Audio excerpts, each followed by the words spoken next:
and welcome back to another episode of the Cubicle Podcast. I'm your co-host, John Letta. I'm your other co-host, Charlie Armstrong. Occasionally I sit with a guest and chat about all things work-related, from post-grad fear, snatching your idea promotion, and all the work drama, all is said on the Cubicle. So now we would like to introduce our next guest, Paul James. Yes. Hello. Hello, Yes, icon. thank you so much for being here. There's something so crazy about just hearing my name being said and special guests. Thank you. It's Thank gonna you be for in the the books. opportunity. It's crazy, and we're so grateful to have you here. Now, to say a little bit about Paul James, he's a Pakistani-American filmmaker and film student whose work boldly explores themes of masculinity, delusion, sex, and violence. Born and raised in the Bay Area and now based in Brooklyn, Paul draws inspiration from alternative music and Americana to create visually striking and emotionally raw stories. From directing experimental shorts like Skinshare to a psychological thriller debut, BKSK, Paul has worn nearly every hat in the filmmaking process. Writer, director, actor, cinematographer, and editor. Beyond his craft, he is passionate about amplifying the voices of South Asian creatives and pushing the boundaries of storytelling and cinema. Please welcome Paul James. Yay! Yes, you slay! Thank you so much for being here. Thank you for having me. This is really exciting. No, seriously, we're so grateful to have you here. So to kind of start off, what got you into filmmaking? Well, I grew up watching a lot of movies in the household, so I always had a passion for films, and then we would make little iMovies as kids and everything, but I really cannot take credit for starting the journey to become a filmmaker, because my brother, he actually did it first, my younger brother, Daniel.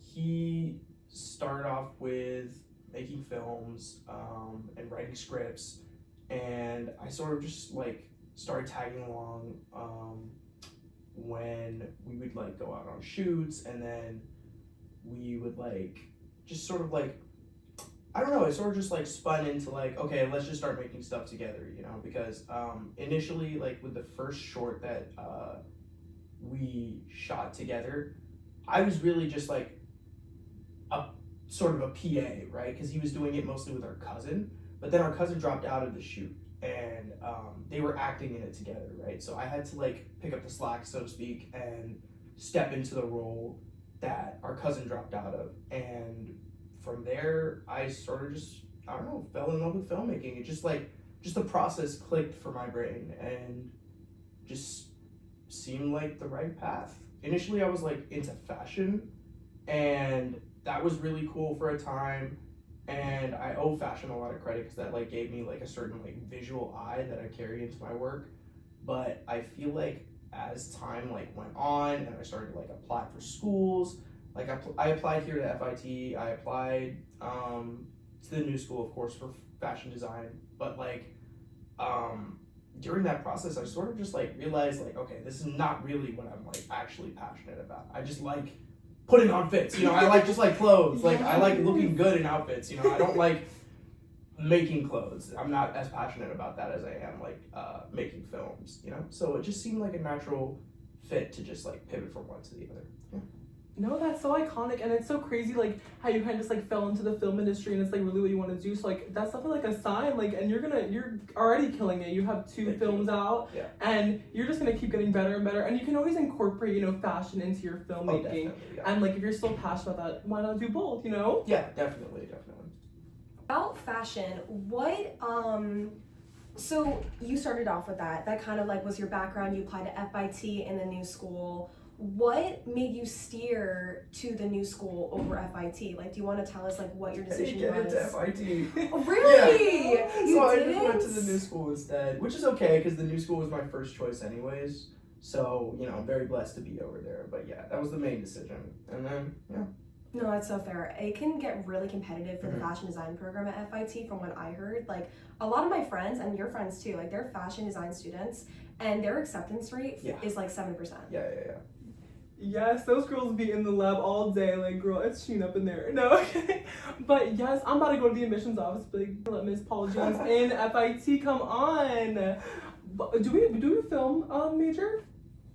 We do, but it's just not as like common, I think, as like the fashion design program. But you make do. I mean, I think going to the new school is better for, I think, their filmmaking and their other offerings that they have that are more videography based, photography based. I feel like the new school will have a better assortment and like a better program where you can just study and get the experience out. Well, one thing I'll say is like about like school in relation to film is like I really feel like school has not really pushed me as far along on my filmmaking journey as the independent scene has. Like I only have really started I feel like the knowledge that I accumulated in my like first year, second year at the new school that like really was just like treading over old ground, you know what I mean? Because like I've already done so much work in the past that like I was already pretty familiar with like the basics and the fundamentals. Now that I'm in like my like junior year, I feel like I'm definitely learning a lot more, but like the work that I did mostly that like gave me like a foundation as a filmmaker and made me confident enough to like, you know, call myself a filmmaker. That was all done outside of school anyways, you know? So the biggest resource that it gave me was the equipment, really. Like they have top of the line equipment over there, that's for sure. But you know, it's so easy and so possible to like just be a filmmaker just on your own, independently, you know, especially in New York. It's an amazing scene over here, for sure. Exactly. So with the equipment that you have like at school, how was it to utilize and learn how to use the equipment? Did you learn anything new from using it, especially like with your background? I think the hardest part was learning to manage the equipment because it's like for a shoot you need, I mean, depending on what your goals are, you know, you can end up using a lot of stuff. Like if you're having like a 3 light setup, that's like your lights, and you know they come in these big boxes, and then you have the stands on the side as well, and then you have the camera, the tripod, and any kind of like bounce board for your light or whatever you got, you know, like that is like really difficult to manage all that stuff in New York when like it's expensive to like get an Uber, so you can't like really like move as much as you would like. It's like very cramped and crowded on the train sometimes. There's like train stations that are that only have stairs, you know, they're inaccessible. I think learning how to like manage moving everything around was definitely the hardest part. Other than that, I think the biggest thing that I learned was like how to use the cinema cameras, because those are definitely a step up from like your just like regular like handheld like DSLR like photography cameras and like starter cameras and stuff. So yeah, I think that like, yeah, I think using the cinema cameras and then learning to move equipment was definitely the 2 hardest parts. Yeah. No, exactly. The accessibility sometimes in the city is absolutely ridiculous, and especially with the sizes of this equipment, sometimes it's insane. I would love to talk more about now your projects and your films that you've been and have been and already have created. So it's BKSK and Skinshare. Do you want to tell us and walk us through like what they're about, what inspired you to make them? Like tell the cubicle all about them. We want to hear about it. I mean, BKSK is especially a little bit controversial because like it was like inspired by, are you familiar with the Mirage, like the Brooklyn Mirage, and that there was like an alleged like serial killer?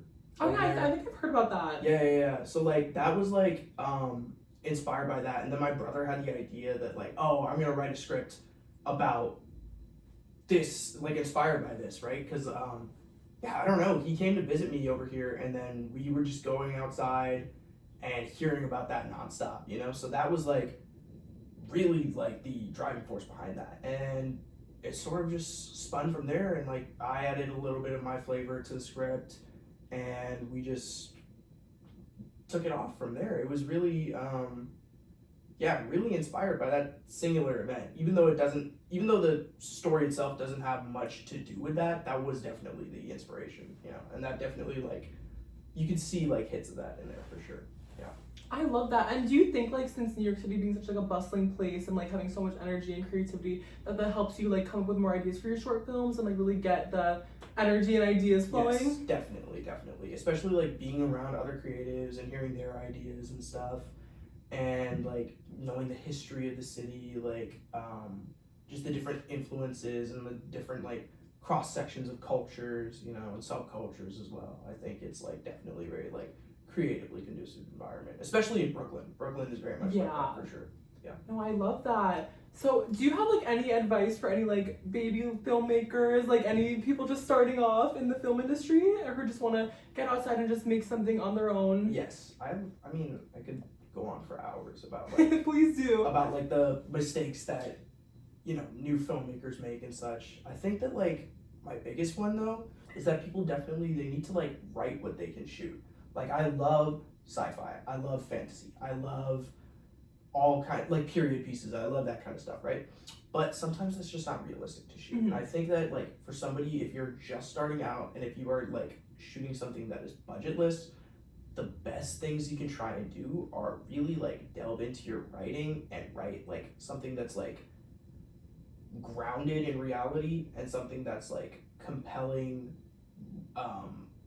purely off of the nature of like the soul of the script, not necessarily compelling because it's got huge set pieces or is like a huge like historical epic, or it's like 3 hours long that you've written a script for, like that kind of stuff has its place, and is something that you can get to eventually. But yeah, start off writing what you can shoot for sure, and like think of the materials that you have in front of you. You have like your college roommate and your like best friend. You have a short that you can write right there with like 2 people, and make it like 10 minutes long, and it can take place in public settings like a park, like anywhere that you could like easily access, or like I don't know, if you want to get a little bit more ambitious, you could set it to like take place on the bridge or something like that, things that like you have access to as a public citizen, Yes, and that's such great advice. 'Cause I feel like people tend to miss a lot of like in their life. Like there's so many creative things in like just you're living your life alone, like everyday day to day that you see, and it's like if people start incorporating that into their short films or really just getting ideas of that, it's really easy to just like flow through and just start there. Definitely. Because some of these girls, they want to make American Horror Story on the little iPhone. Like, girl, we can't be doing that. Exactly. No. Can't use like iTunes. Exactly. Can't use iTunes at all. No. So regarding the creation of your scripts and your advice even too, like making sure like you write everything out, but like being kind of realistic about it and what is a reality and what can really connect to your audience. It's like, how long does it take and like what's your thought processes going through the whole situation? Honestly, it can range so drastically. Like there's an upcoming short that we have coming out like within the next probably couple months called Right Between the Eyes that I wrote and then my brother directed. I wrote the script for it. I think it's a 10-page script, 11-page script, something like that. And I wrote it over the course of just one flight back home. Wow. So, and that was like, and I live in California, or, I'm from California, so that's like, what, 5-hour flight, a 6-hour flight, so 6 hours that it took me to write that script. And then there's other scripts that, like, will take you, like, months, And then some people, like, real professional screenwriters that are writing features, they can be writing their scripts for years. So there really is no metric to it. And really, I would say the only measure is, like, what do you want? Like, what are you trying to get out of this script? If you want something that you can just like lightning in a bottle, just make with your friends instantly, like you can easily do that, just as long as you're like, just as long as you like know the fundamentals of writing and have somebody proofread it really quickly, like you can make something amazing. Or if you want to like really like put your soul and time and effort and like plumb over this project for years, you could. I wouldn't recommend that because then you're not going to make anything. You'll like something that you could have made 4 films in the 3 years that it took you to make one script that hasn't even like seen like that hasn't even like been like put into production yet. So yeah, like it really is no timeline for something like that. Yeah. I was gonna say it really just does depends, and and you hope if it takes you like 3+ years to like make a script, it better be like the best script that you've ever seen in your life, basically. Yeah. That's like the expectation in that case. Yeah. So I'm just curious now, who do you take inspiration from? Like as a filmmaker, like currently now, like this could be anybody, like this could be a professor, this could be a friend, your family, like who are you taking inspiration from as being a filmmaker now, based in the city, now living in Brooklyn? Like who is it?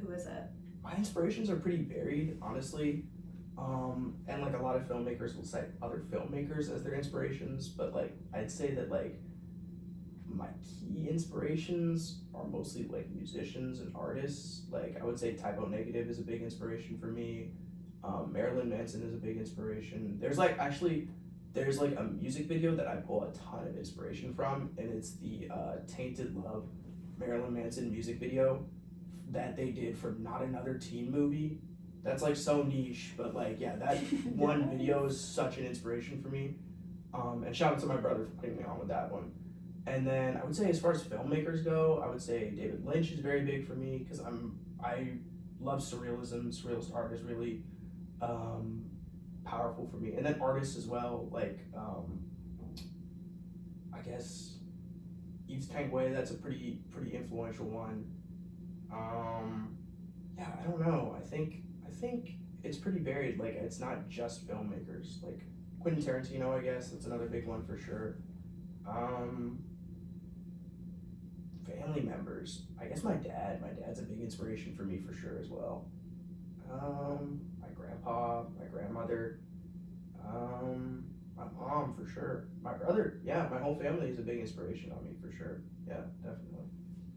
I love that so much, and it's like with all these different perspectives, like it like really just like pushes you creatively, and it like it's also one thing to like write the words in the paper, but to make it come alive and really have that feeling in a like short film setting, it really just takes like a special time. And you have both. I've skimmed over your work, and it's phenomenal. Thank you so much. I appreciate that.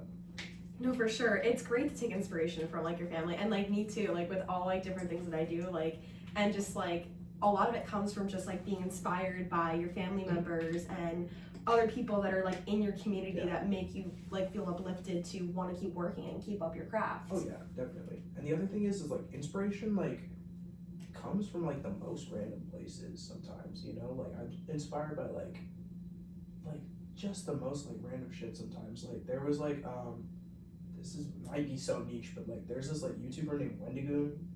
Do you know who that is? Never heard, but iconic. But, like anyways, he does video essays about like horror games and horror games, and then like other like just historical like events and things like that. And like he talked about like this one video game that like tracks this like guy in like this like Iceland wilderness. I don't know, so niche, but like yeah, that was like really inspiring to me. And then like internet horror stories, like creepypasta stuff, like that's very inspiring to me. Like I don't know, so many like random little niche things. Like you can find inspiration in anything, you know. Exactly. And I think it's good to take inspiration from things and to through anything that you do instead of just like now, and we always talk about AI every podcast, like talking about instead of just like getting an idea that's been recycled through AI, and you're just able to just be original in your own regard of just creating content that you feel sticks to you through things that you like or things that connect to you and maybe will connect to your audience. Like that is so true. Yeah. What's like from your films that you've created, have you taken inspiration from anything regarding like something that's connected to you in your life, a story, or you know, a tangible object? I think with BKSK there was like I had like moving to the city, like one of the first things that like one of the first pieces of advice that somebody told me is that like, oh, it'll get lonely over here for sure, you know? And I felt like that very much rang true.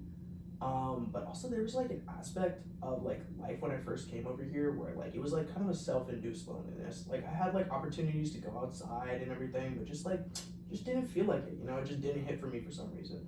And that was like a big theme in BKSK, is that like the main character, he like feels a fear of going outside. Not necessarily like in the story, yes, it's because he's like, you know, afraid that like there is like serial killer out there, but that like also speaks to just a larger fear in general of just like social, just like a fear of being in a social situation, a fear of like the world, a fear of like your fellow man, you know. And that like is something that like definitely like from my experience over here rang true in the filmmaking process of BKSK for sure. No, exactly. And like I feel like our mind can be so powerful a lot of the time, and like create like we think of like what's reality, and like it really creates like the world we see around us.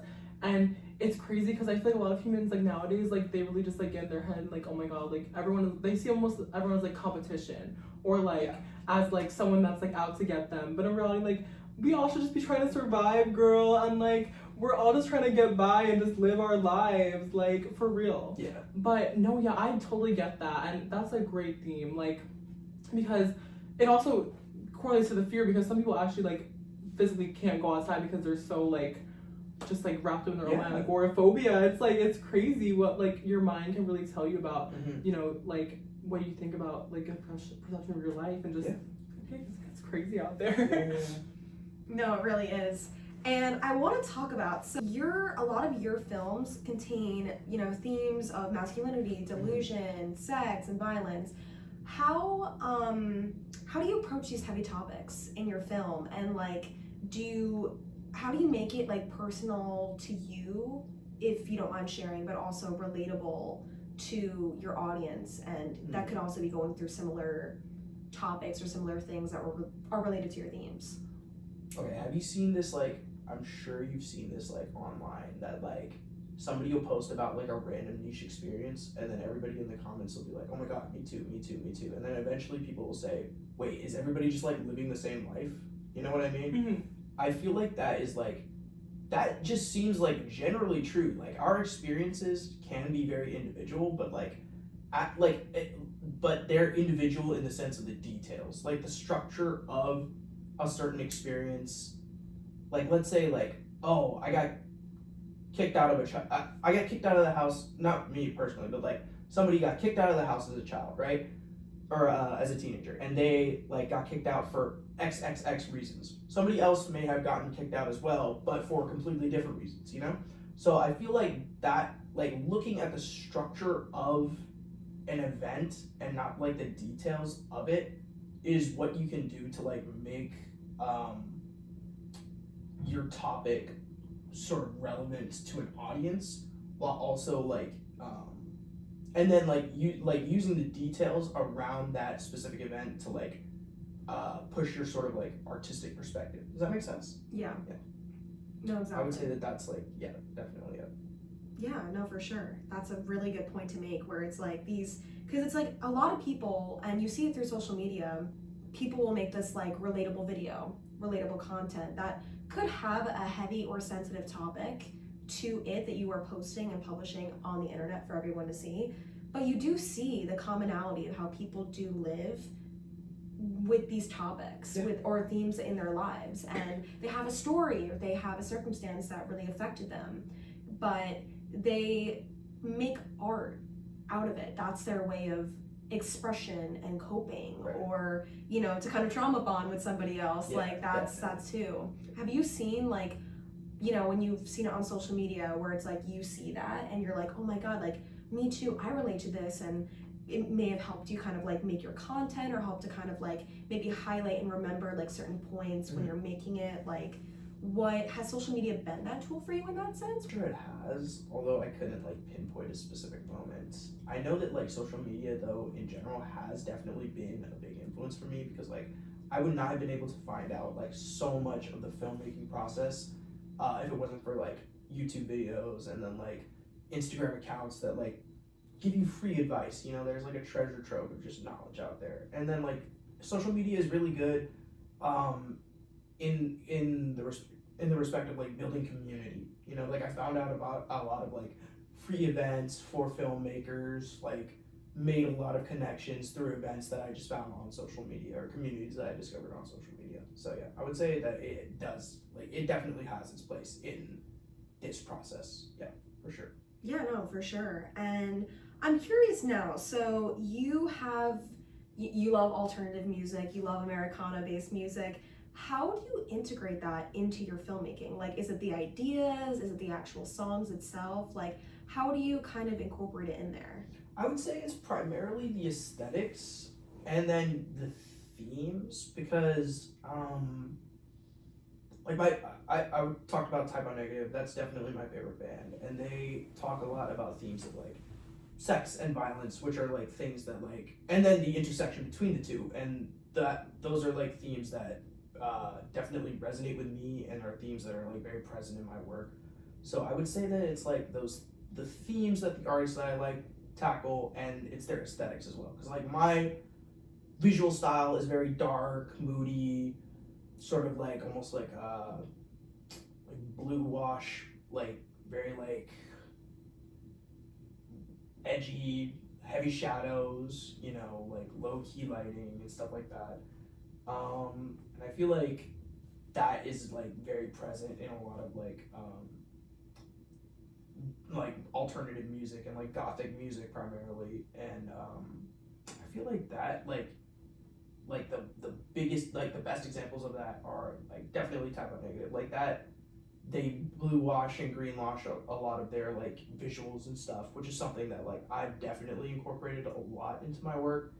And I think like one thing I really want to try and incorporate is like more like heavier like gothic fashion and things like that, you know. And that's why I said like that Marilyn Manson Tainted Love video is very inspiring to me, because like he blends hip hop aesthetics with these gothic aesthetics. Like he has like these black grills and he like pulls up in a lowrider, you know, which is like super tough to me, I think. And I feel like that's the, yeah, those are just the things that resonate with me. Yeah, it's the aesthetics and the themes primarily from this music that like I really think just touches my soul for sure.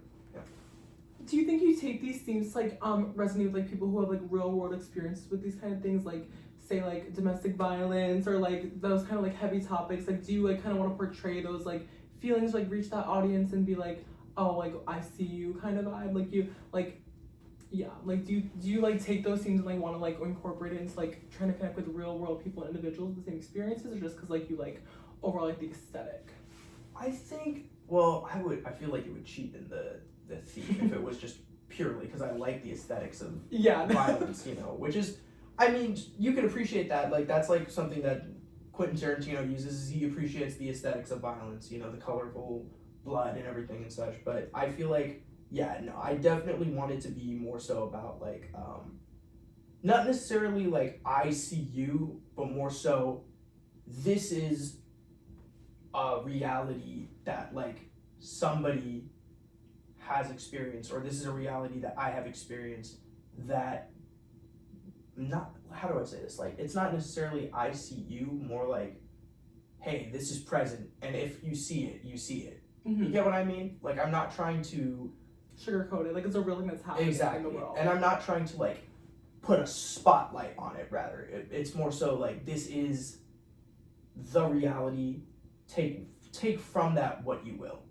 You know what exactly. I mean? And I love how you do like the whole like color grading, like the blue. Like I really think that evokes a feeling in people, and it's like color really does have so much power in how we perceive things and how we like feel about certain things, and I just think it's really powerful. Thank you. I appreciate that. No, it is true. Color really can express a mood into your pieces, and you're taking a class right now that is related to color. So it's really, wait, what is the class called? Psychology of color. Oh, so this is perfect. Exactly, so you can create a psychological reaction and like kind of like bring out a behavior or reaction from people based on the color to resonate with the mood and the story that you're trying to tell. Which does show how color and features and aesthetics and what you were saying before can have a huge impact into your theme of what you're making filmmaking wise, which is so cool, and I think it's so true. And I was kind of just like wondering, was it like for directing and editing these filmmaking videos, how are you good at editing? Do you have a good like editing background? Like what was it to learn how to edit and to kind of make it the films that you are? Do you have help? Like what's the editing process like? I am definitely a competent editor. I've edited a handful of music videos. I've edited plenty of my own work, like things that smaller projects I've used for like class projects. BKSK I did actually have an editor for, but after I edited BKSK, I realized, okay, this process of working, because I was in the editing room the entire time. Like I was basically over this person's shoulder because I'm very meticulous about my editing. It's my belief that it's my belief that like the script is really structured. Think about it like this: like your script is like your blueprint for a building, and then your like production, like shooting, is like your raw materials, like your concrete, your steel, whatever, right? And then editing is the actual like building process of the film, right? right? So it's my belief that like the editing is like really where the film is made. So I realized that like, okay, if I'm as meticulous as I am about editing, it's probably for the best for me to either find somebody else who is as meticulous about their editing style, or just learn to like edit myself. And it kind of also like came out of convenience just learning to edit, because like, okay, I can't have somebody else edit all my school projects, you know? And especially if I'm taking a class on editing, which I had to do, right? Like I need to learn this skill on my own, right? So I got DaVinci Resolve, and it's free for one, which is really amazing. And the workflow for it just clicks for my brain. Like it's because everything is like all like for, this is so niche again, but like the software Premiere, everything is like all on the same page. But for DaVinci Resolve, it's like in separate like sections, so you can like just break it up and go here and there where you need it, which is like very much like how my filmmaking process is like, let's break down every like single thing and be minute about it, you know? So I feel like, yeah, like learning, and editing is just so much fun as well. Like learning to edit was like a very like, it was a little bit grueling at first, but like once I really got the hang of it, I had a ton of fun with it. Like I love to edit music videos, I love to put together the shorts, and there's nothing like scratches your, like it just feels like, oh my god, like it just feels like when you like are like shooting hoops and then you like make a 3 or something like that. Mm-hmm. Like when you like just line up the perfect cut and you just know that you cooked with something, you know what I mean? Like that feeling is just so rewarding. And it's like, because you're really seeing your work come to life in that moment, you know? And that makes editing really special for me. Yeah. No, I agree. And editing is such, it could be tedious, it could be grueling, it can be frustrating, it could be kind of satisfying. Yeah. And it's so cool how through all these projects that you made, you've been able to learn more about it and be able to execute the editing process. Well, maybe, well, not BKSK as you were saying, but through Skinshare and through other things too, you were able to really put those skills to use. Mm-hmm. And I'm just wondering, where can you watch these? We keep talking about these films, like where can you watch them? Like what's Hulu? Yeah, like where? I wish soon, very soon. But they're on my so my brother and I, we share a production company called Paper Family Productions, and they're all on the YouTube channel for the company. So if I can share the link, however, so people can see it, and yeah. Go subscribe, everyone. No, literally, audience. Please subscribe. Please, we need it. Wait, say it one more time so the audience knows. Paper Family Productions on YouTube. Yes. Go subscribe to this Legends YouTube channel. Hello. Mm-hmm. We love that. Yes. That is so exciting. I will definitely be tuning in and watching it for sure, because that seems amazing that you've been able to do this and being able to just promote it through that. Like that is fantastic. And no, seriously, we'll be subscribing and watching after this as soon as we're finished. I appreciate We will, for sure. And so tell us now, we can give us like little spoilers and kind of just give us like a gist. What do you have future projects, future films? Like yes, what's the idea, you know, without maybe giving too much away? Like what are we feeling film wise, like regarding the future? Yes. So aside from like music videos, I have 2 music videos that are dropping, but aside from those, I have actually 4 films in the works right now. So Right Between the Eyes is in post-production. I recently saw the rough cut. It looks really good. Hopefully we'll be able to see the final cut very soon, and hopefully it'll be out very soon as well. And then I have another film called How I Let the Paranoia Get the Best of Me. That is basically about a young man who flees from California to come to New York, so very true to life. But this part's not true to life. He flees because he got his ex-girlfriend pregnant and is not willing to man up. So he comes over here to the city to escape his problems. And it basically just follows his spiral throughout that. And then I also have a film that I'm working on in class. The working title is Under My Thumb. That basically tracks a couple who gets terrorized by 2,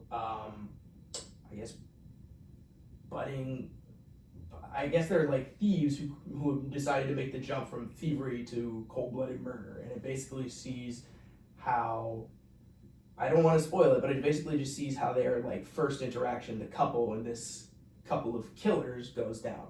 And then lastly, I have my feature in the works. We have the script fully written, and hopefully we will be able to start production on it. If not by this summer, then by New Year's of 2027. Titled Nah, I Ain't a Buster. Nah, I Ain't a Buster. Like, that one is very exciting, very crazy, and I have a lot of big plans for that one. And it basically is about a young man who faces a serious rejection and heartbreak for the first time, and he develops a sex addiction to cope with it. Wait, these all sound so tea. I'm so excited for you. Do you have Thank a you so favorite? A favorite, I think right now, probably Under My Thumb, because it's like the most active in the production cycle. Like, we are like currently casting, we're getting crew together, we just put together our pitch deck. And the people that I'm working with already, my co-writers, are really great people, and I'm so excited to like push this one out there and just get caught up in the production. It's gonna be amazing. That's definitely the one that's pulling on my mind the most right now. I love that, because the people are really what make it special. Yeah. And it's like, if you don't have like a good team of collaborators, it's like, girl, what's happening? No, seriously. Now tell us about your team. Like, I'm curious, like, for each of these films, like, how many people do you usually have on the team, and like, how has it been to like collaborate with them? You know, it really, really varies. Like, the first film that I did with my brother, Get Out of Town, it was really just me, him, and then like one other guy aside from our cast. So it was really just 3 people on the crew. One guy with a camera, we just mounted the mic on top of the camera, and we would just like give him like feedback here and there on the shots that we needed. And then he would also do like the fight choreography, which was really cool. And that was basically it. Versus like there was this other short. I mean, my sets have been relatively small, but there was another short that I did that I acted in that had like, I believe, like 20 plus people on set. Yeah, so it was really like, it really is just a matter of like, what's your scope, what are you trying to do, and like, who actually needs to be there. One thing I'll say is like, I always try and like keep the set closed. Like, anybody that does not need to be there should not be there. This is not a time for your girlfriend or your dog or your pets or something to like be on set. Like, let's limit the distractions and just keep it as concise as possible, you know? No, exactly. That's just me though. Is it ever like overwhelming, like one of your shoots having over like 20 plus people? Mm-hmm. Like, has it been overwhelming to have like a really big set? Is it, or do you prefer to work with like a smaller crowd, a bigger crowd? Like, what's your feeling on like the work team and like the quality versus quantity factor to it? Well, I was only acting for the 20 plus set, but I would say that I don't necessarily have a preference, because like I've worked on like I've been on the production side of like some slightly larger sets, like sets with like 10 people, sets with like, I don't know, 8, 9, however many, you know, and those are fine. And even working with like a large amount of people it can be daunting, but if you have good people around you, that makes it a lot easier for sure, because then you are like, you know, and are confident that like, okay, this person is going to do their job well, so I don't need to worry about this thing, you know. And also the thing is like, when you have like say you have like you have a lighting department, you have a camera department, each of these has a department head, right? So like, as a director, working with a department head takes a lot of the stress off, because you trust that they will be also able to like manage the people beneath them. So you don't have to micromanage everybody in their department, because they will be able to take care of it themselves. You know, so it's really just about like trusting the people that you have around you, and trusting that the people around you trust the people around them. You get what I mean? It's all about like trust on set. Yeah. No, exactly. And so you say you've acted for a film, Yes. and also we obviously know you do filmmaking. Which one do you prefer, and which one did you kind of like get into first? Like, because I know they're very different Yes. roles and different perspectives, and I almost wish my co-host was here, because he's been on both perspectives as well, where he's a director for a play this semester, but he also has done theater and acting for basically his whole life, and I wish he can attest to talk more about it, but for his sake, I'll share a little bit, at least in that regard. So which one do you prefer? Like which one has kind of taught you more? Like tell us a little bit about it. I would say that for me, like I definitely prefer filmmaking. Like I prefer to be the director. I prefer to like be the mastermind and like see everything come together. And this like I think the thing is like it's the more like this cheapens my acting a bit, but I would say to me it feels like a little bit more of the active part, you know, because like the best advice for like actors that I've heard is like just make sure that you have like memorized your lines and that you show up on time. So if you've done those two things, you've like done like majority of the work that is necessary, and then the rest is like making sure that like you're communicating with your director well, taking advice, and that you're like making creative choices as far as like any kind of improvisations go and such. And those are like that's good, but it's like for me it doesn't strike me as the more active part. So I would say that yeah, the directing is like the much more engaging one for me. Yeah. Exactly, because like they like portray the story, but you really put it all together behind the scenes and really evoke the feeling. Yeah. Because an actor's job is done once production is over, you know. So like, and a director keeps going like a director's job keeps going even after post production, even after a final cut, even after it's like been uploaded or distributed or whatever, right? Like your job as a director keeps on going. Yeah. Exactly, and like especially as like a filmmaker, you don't really get a script. Like you always have to go off of, you know, your feelings and what you received the vision for. And do you have any like what like is one film you would love to collaborate on, like big film or like TV show? I wish I could have been there for like The Sopranos. That's definitely my favorite show as of right now. I wish I could have done Game of Thrones as well. Game of Thrones was really cool. They definitely dropped it in that last season, you know, but like it was a great show for while I was watching it. And I think I really wish, do you know about like Apocalypse Now and the chaos that they had on that set? I think I've heard of the show. Apocalypse Now. So like it was a movie that Francis Ford Coppola directed back in the 70s, and they shot it in the Philippines, but so many like it was just like a true disaster. And just the fact that like they were able to make such a good film in the midst of that chaos, like the director got sick, the actors were like all over the place, like Marlon Brando, he showed up to the set drastically overweight. Martin Sheen, he sliced his hand open in the middle of this one scene. It was like bleeding everywhere. Oh my God. So like a bunch of chaos and stuff like that. And I feel like that is like truly like trial by fire, you know? So like if you are able to survive a production like that, you can probably do anything, you know? So I wish if I had to be there for anything, I would probably choose that one. Just to put myself through the chaos and like come out stronger on the other side, you know? Yes, I love that. That's crazy. No, that's good. It's interesting to hear that insight. And honestly, I'm that way too, where I love Sopranos and I love Game of Thrones. Going back to what you were saying earlier about like what films you would wish you could be a part of, I wish I could have been a part of in some way as well, because I love Sopranos. And I've only watched a few episodes of Game of Thrones, but they sold me. Yeah. Like I loved them. Like I really did. And I want to kind of shift over to a different kind of question. So, because you are a Pakistani-American, has that cultural influence you, like, has it helped you kind of be influencing like your art or your creativity or your films? Like, has that kind of shifted into your film ideas? Like, talk us kind of through that. Like, what's your take on it? Honestly, not as much as I wish it would. I feel like my influences like are primarily like external and not necessarily like through my culture.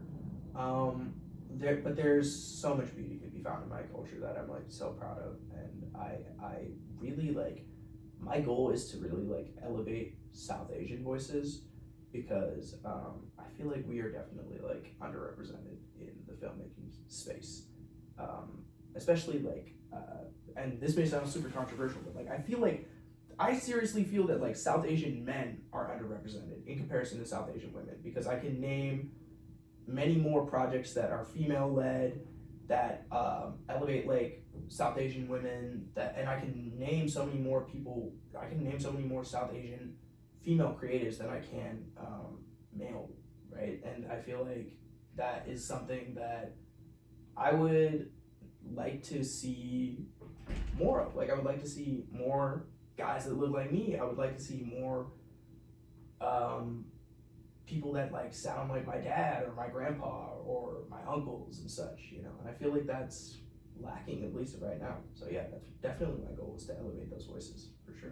Yeah, be the voice and to help represent your community of Pakistani-Americans and South Asian Americans as well, and beyond. Like, just making sure that they have a voice and they're able to be heard through their art and their work and how they're feeling is so important. And where do you see yourself? Like, what are your long-term goals within the filmmaking field? Or like, where do you see yourself like 5 years now down the road of being a filmmaker, actor, and beyond? Like, what do you want to do? What do you want to try? What do you want to be a part of?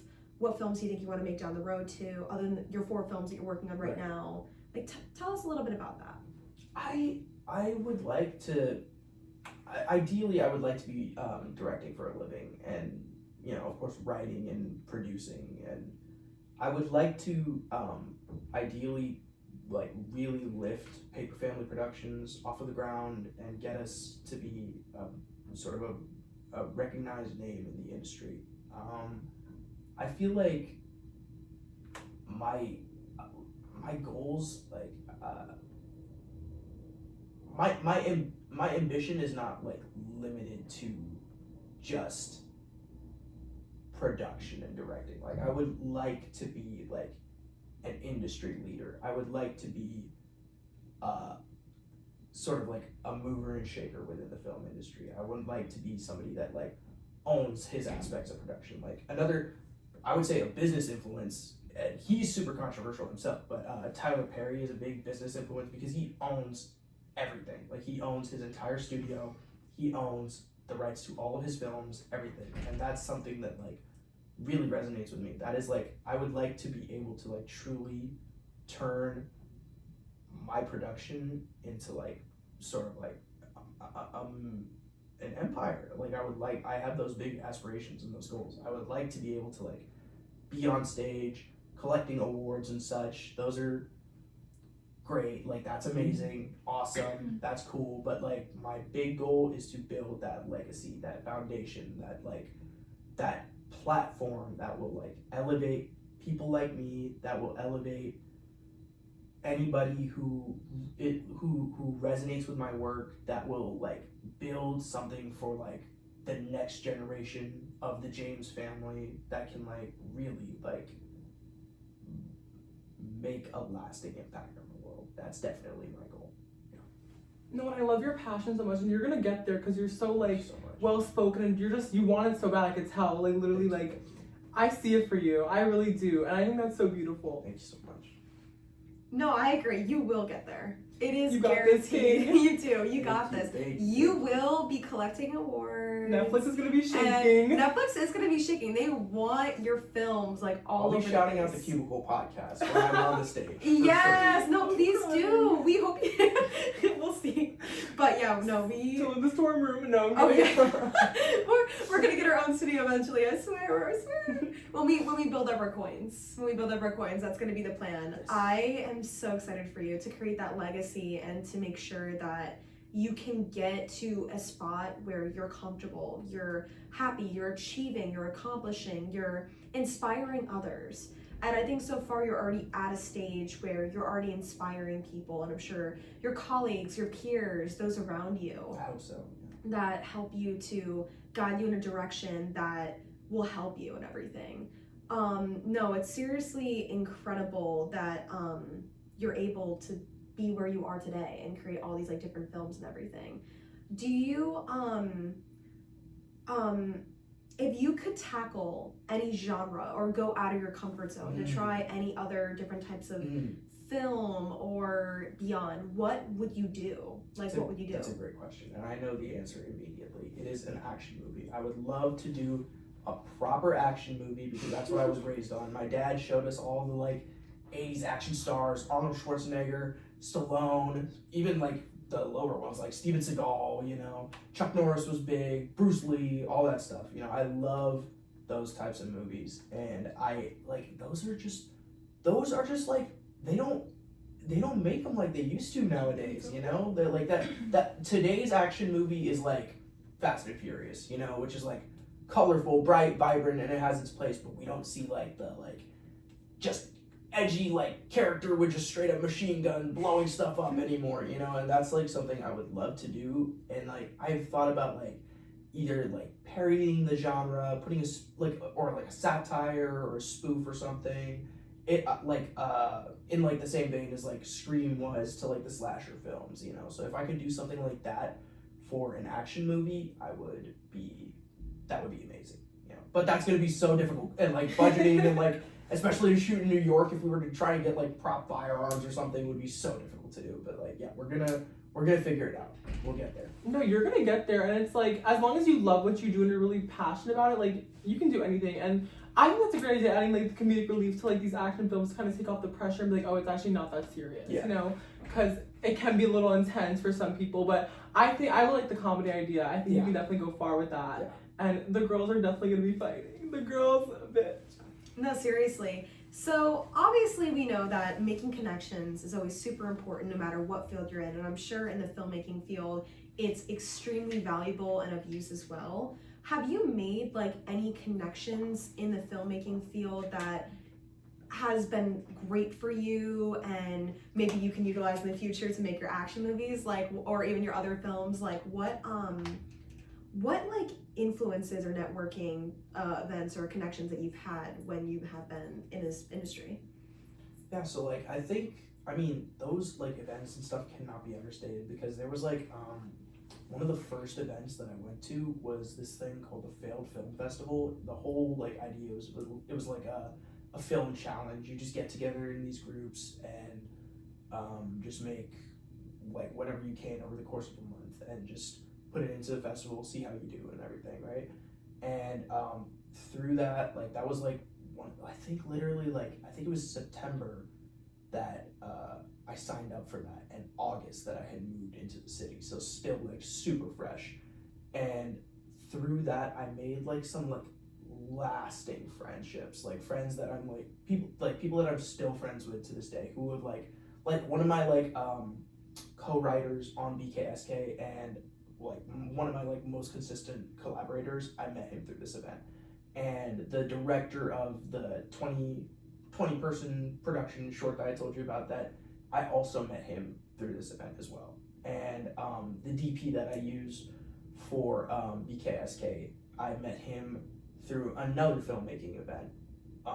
And like it's like that community aspect of just like, oh, just meet me and, you know, hang out for like an hour, and now we're like lasting friends, you know. And then that is so amazing. And the best thing about it is like everybody is eager to work in this scene, in this New York like indie film production scene. Like they are all so eager to work.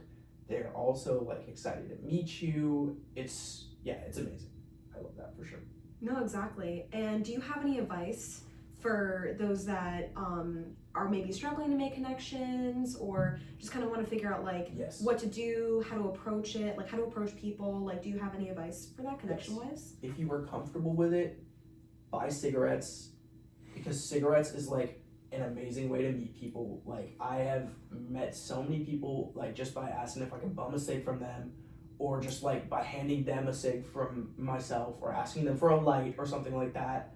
And then like just more than that, like just put yourself out there. Like it's like closed mouths don't get fed, you know. If you want to get something done, you have to be able to talk to people, and that is just, there's no ifs, ands, or buts about that. You cannot make a film like I suppose you could because there's so many experimental films and such. You could make a film from your bedroom, but if you want to make something that has actors, something that has a professional crew, you are going to need to talk to people, and you're going to need to talk to people who know people as well, you know. So really put yourself out there and use the people that you know to build your network, you know.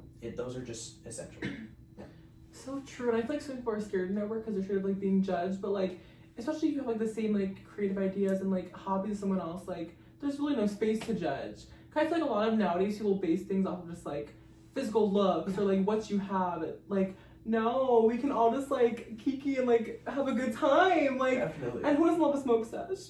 And you'll only be, love the that. only thing is like you will only be judged if you are not credible. Like if you know what you are doing and you are confident in the fact that you know what you're doing, who cares what anybody can say to you? Because then you're not BSing. You're legit, you know? That's what matters. Because someone can't take your confidence away. Yeah.